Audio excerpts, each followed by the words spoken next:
On croit souvent que plus on met la pression, plus les gens seront performants.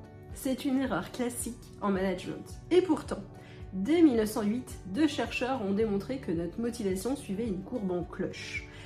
Si on n'est pas assez stressé, on n'est pas très motivé. Mais si on est trop stressé, notre cerveau débranche littéralement. C'est la loi de Yerkes-Dodson. Prenons une image pour illustrer. C'est un peu comme si vous étiez en train de monter une colline. En bas, sur la plaine, tout est plat, c'est un peu chiant, votre performance est nulle parce que vous n'êtes pas motivé du tout. Et puis ça commence à monter, alors le stress augmente, mais l'adrénaline aussi, et au sommet vous êtes au top. Mais dès que vous basculez de l'autre côté, l'anxiété prend le dessus et votre performance s'effondre. C'est le point de rupture. Le secret que peu de gens connaissent, c'est que le sommet de la colline, il dépend complètement du type de tâche. Pour une tâche très simple, ranger des dossiers, trier, franchement le sommet est assez haut et vous pouvez mettre un peu de pression, ça aide à aller beaucoup plus vite. Mais pour des tâches plus complexes, résoudre un dossier, un conflit, créer une stratégie, le sommeil est beaucoup plus bas et la moindre pression paralyse l'intelligence et la créativité.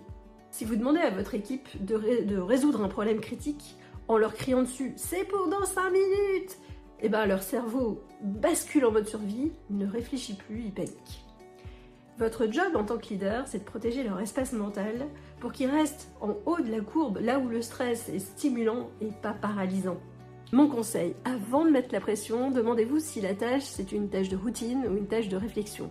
Et si c'est une tâche de réflexion, baissez d'un ton, donnez du temps, de la sécurité.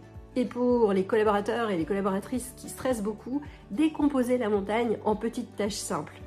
En simplifiant la mission, vous allez déplacer le curseur et la performance va réaugmenter tout de suite. Pour finir avec une petite image, en fait le stress c'est un peu comme le sel. Quand il n'y en a pas assez, c'est pas très bon. Quand il y en a trop, ça devient immangeable. Dosez la pression en fonction de l'intelligence demandée.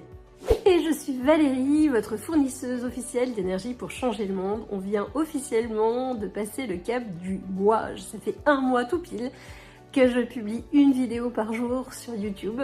Et demain, écoutez, on va fêter ça.